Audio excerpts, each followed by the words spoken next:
All right, let's get right into it. If you're in e-commerce, you need to know that the playbook you were using yesterday, it's pretty much obsolete. The entire landscape has been completely redrawn around two massive ideas. Our home is now the center of our universe, and we as consumers have this deep-seated desire for products that actually mean something. So let's dive into the real, tangible opportunities for 2025. I want to start with just one number, $7.9 trillion. That's the projected size of the global e-commerce market by 2025. Just let that sink in. That's the mind-boggling scale of the opportunity we're talking about today. Now, that is not just some random statistic. It's a whole new world. We're talking about more than a quarter of all retail sales on the entire planet. So the question isn't if there's room for new ideas.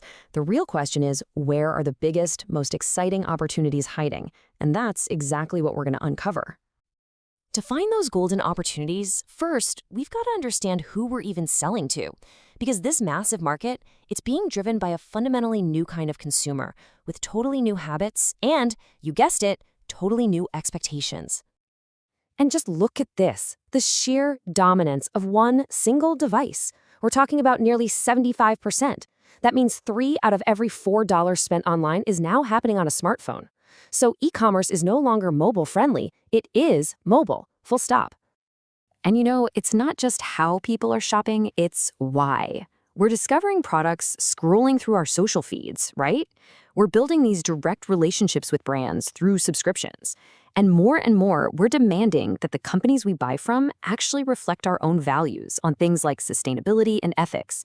These are the new rules of the game.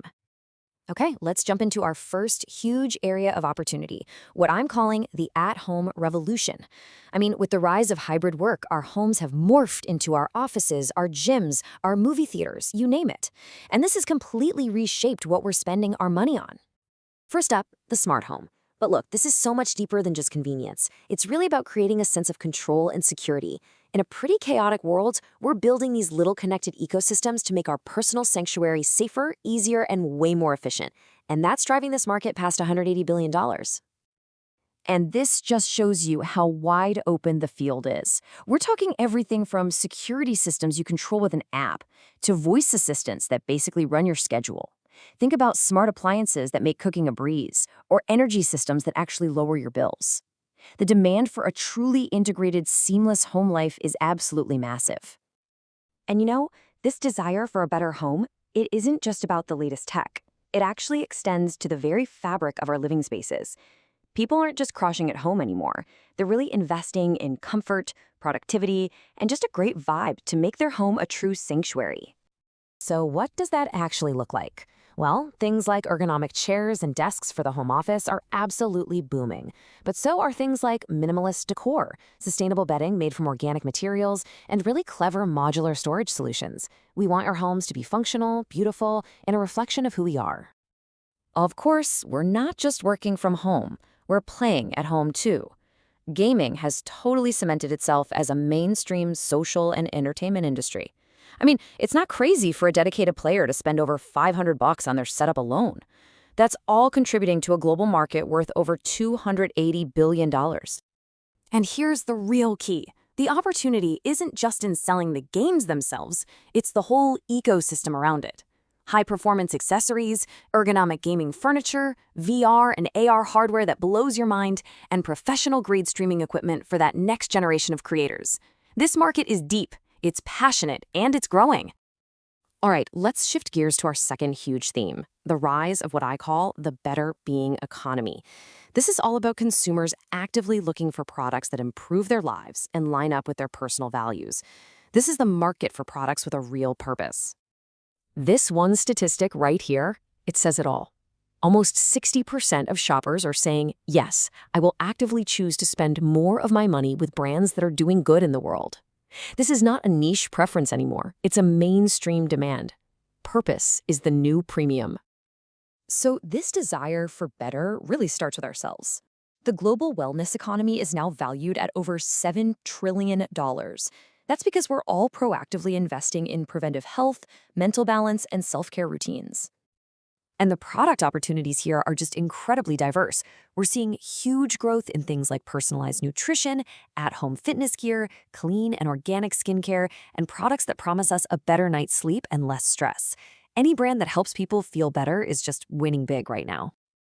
And that focus on better extends directly to the planet. Just like we saw in that quote, sustainability has shifted from being a nice little bonus to a core expectation. Consumers are really scrutinizing supply chains, materials, and a brand's environmental impact before they even think about clicking that buy button. So what's trending? Well, reusable products that replace single-use plastics are huge. So is organic and slow fashion apparel and eco-friendly home goods. We're even seeing a big surge in accessories for electric mobility, like e-bikes and solar chargers. This is conscious consumerism in action, right here. And finally, our desire for better being now fully extends to our furry family members. The global pet care industry is on track to blow past $270 billion, and it's all driven by owners treating their pets with the same premium standards they apply to themselves. This slide just captures the whole humanization of pet care perfectly. I mean, it's moved so far beyond just basic kibble. We're seeing personalized nutrition plans, smart GPS trackers for safety, curated subscription boxes for toys and treats, even eco-friendly accessories. This market is loyal, it's resilient, and it's incredibly innovative. Okay, wow. We have covered a lot of ground, from smart homes all the way to sustainable pet food. So the big question is, how do we pull all of this together into a simple, actionable playbook for success in 2025?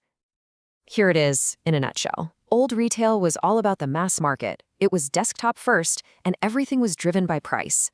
The 2025 playbook? It's all about finding your niche, being mobile first, and competing on shared values, whether that's sustainability, convenience, or well-being.